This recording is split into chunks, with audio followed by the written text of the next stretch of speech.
All right, let's talk about these waves. So we talked about sound waves so far. Let's also talk about transverse waves. Transverse waves are waves that propagate up and down. An example would be like a radio wave, goes up and down like this. We can talk about an ocean wave, up and down like this. And with these waves have an amplitude.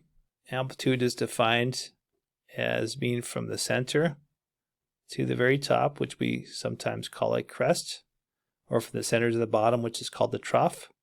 So this right here is called the amplitude. And the length of one cycle, we call that the wavelength. We call that lambda right there, the wavelength. So wavelength would also be from here to here. That's one wavelength. Wavelength would be from here to here. Basically, the length of one cycle is called wavelength.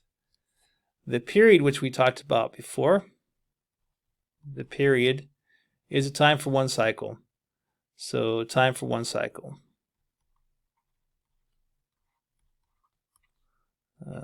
This not the best handwriting here. The time for one cycle. And so, for example, let's say the period was 2 seconds. So if the period was 2 seconds, that means the wave would take 2 seconds to go through one cycle. If we're talking about a swing set, the person would go there and back in 2 seconds. So it takes 2 seconds for the wave to repeat itself. We also learned from the past that frequency is equal to 1 divided by the period. So in this case right here, if we have a period of 2 seconds, then the frequency would be equal to 0.5 hertz. So in this case right here, that frequency would be 0.5 cycles per second. So 0.5 cycles, half a cycle every second is what that would do right there. All right. So we also talked about the velocity of a wave. The velocity of a wave, different waves travel at different velocities through different mediums. So a sound wave that travels through air typically on the average is about 340 meters per second. Depends on the temperature of the air, depends on the density of the air. The speed of light, which is the fastest thing there is, 3 times 10 to the 8th meters per second. This is so fast that if light were to travel around the Earth and light were to bend, it would go around the Earth about 7 times in 1 second. So, which is pretty darn fast. All right, let's put some of this stuff together right here. We know that waves travel with a velocity, and velocity is defined earlier as distance divided by time. So if we look at this wave right here, it travels a distance right here. Let's say it travels through one cycle, which is one wavelength. And the time it takes to travel one wavelength would be equal to 1 period. So right here, we can say that velocity is the wavelength times 1 over period. It says the same thing right there, right? So what we can then say is velocity is wavelength. This 1 over period right here, if we look over here, it's the same thing as frequency. So velocity is wavelength times frequency. So this is an equation that is used in waves quite often. Velocity is equal to frequency times wavelength. So for example, if we have a tuning fork tuning fork, let's say the frequency is equal to 512 hertz. What we can see here is with this relationship that if the velocity of sound waves is about 340 meters per second and the frequency is 512,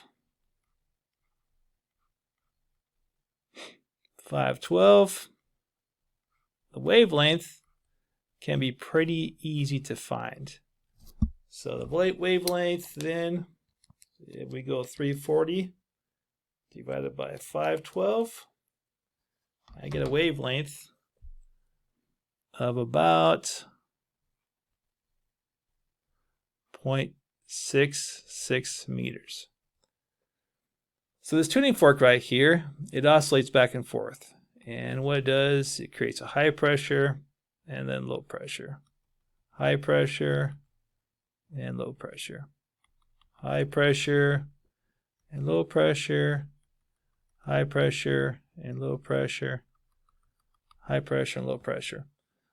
So this tuning fork oscillates back and forth, and it causes these air molecules to move back and forth as well. And you get areas of high pressure, low pressure, and high pressure. And so what we learned right here is the distance between these high pressure regions is 0.66 meters. So we learned earlier that sound is called a longitudinal wave, back and forth, and the distance between these high pressure regions is 0.66 meters, and that's what we were able to find right there.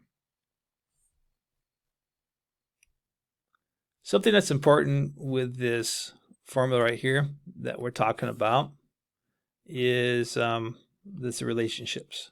Velocity equals frequency times wavelength. So we've learned that the velocity in any given medium is constant. So when I speak, regardless of how I speak, as long as it travels through the same air, that velocity is constant. This does not change in any given medium. So if this is the same, that means the right-hand side has to be the same as well. So here's what's interesting is if you give a bigger frequency, in order for the left-hand side to be the same, if the frequency is big, the wavelength has to be small. And vice versa, if I have a big wavelength, the frequency is going to be small. You can probably see this when you tap on water. Let's say you go swimming, and you tap on the water right here. And let's say you tap really fast, and you're going to get wavelengths. You can get waves that go out like this. You can see the frequency of this tapping is big. You tap really fast, and the wavelength, which is right here, is going to be small. And conversely, if you tap really slow like that, tap really slow, you can get wavelengths that go out like this. In that case, you are basically given a small frequency, and the wavelength becomes really big.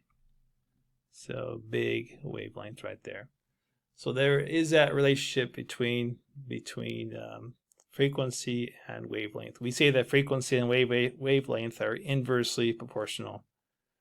The medium has a constant velocity, which causes the frequency and the wavelength to be inversely proportional. We can also look at radio waves.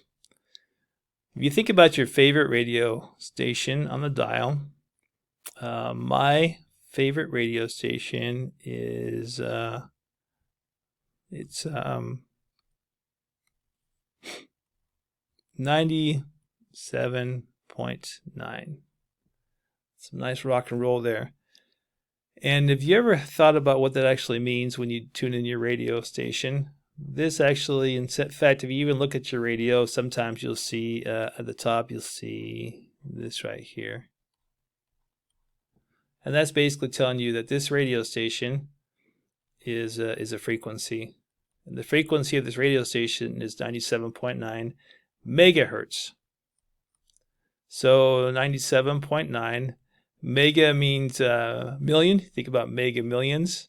So this is multiplying it by a million, which is six places. So let's see here. We take that right there. That this thing, if I go over 6 places, let's see, 1, 2, 3, 4, 5, one more, is has a frequency of that much right there, which is quite high if you think about it. So this radio wave that is probably traveling through you right now is going up and down. The electrons causes this wave. So somewhere on the antenna causes the electron to vibrate up and down. Electrons vibrate up and down. It creates a radio wave. This radio wave oscillates up and down 97,900,000 times every second. So this thing is going up and down, up and down, up and down, up and down, 97,900,000 times every second. So it's going pretty darn fast, up and down, propagates through space. Well, if you thought about what is the wavelength of that wave right there? So how long would that wavelength be? So the radio waves which are traveling through your room right now, traveling through you, how long are they? You guys ever thought about that? Take a moment to consider that and press pause and think about it. All right, so we can figure out the wavelength of this wave pretty easily. We learned just a second ago that velocity equals frequency times wavelength. Radio waves travel at the speed of light, and that is equal to 300 million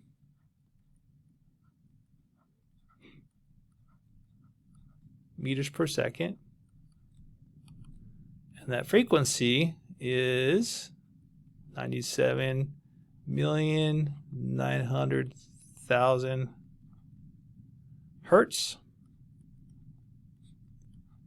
And the wavelength is that. And so basically we can figure this out pretty quickly.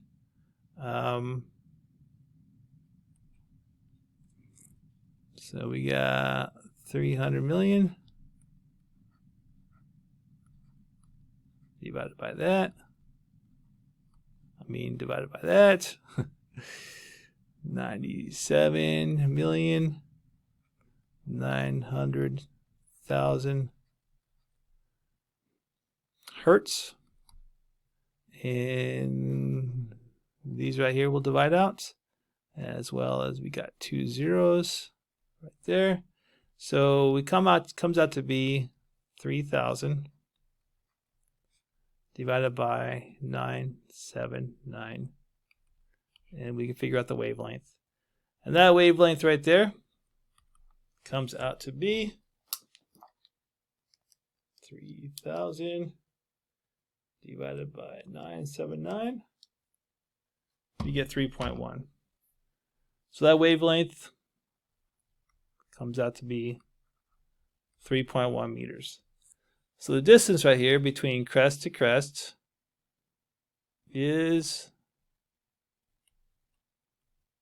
3.1 meters. Wavelength comes out to be 3.1 meters. So I don't know if you guys ever thought about that or not, but kind of cool. You got these radio waves traveling through space, traveling everywhere, and we can figure out the wavelength of those waves pretty easily. So pretty cool. Now you know. Also, just FYI, we can figure out the period of that wave pretty easily. Period is equal to 1 divided by frequency. So we can go ahead and take that 1 divided by the 97,900,000 hertz, and we can get the period pretty quickly. It's going to be a bunch of zeros. and something. All right, so there you go. A little bit about waves and relationship between frequency and wavelength. So keep working, and good luck to you. Physics.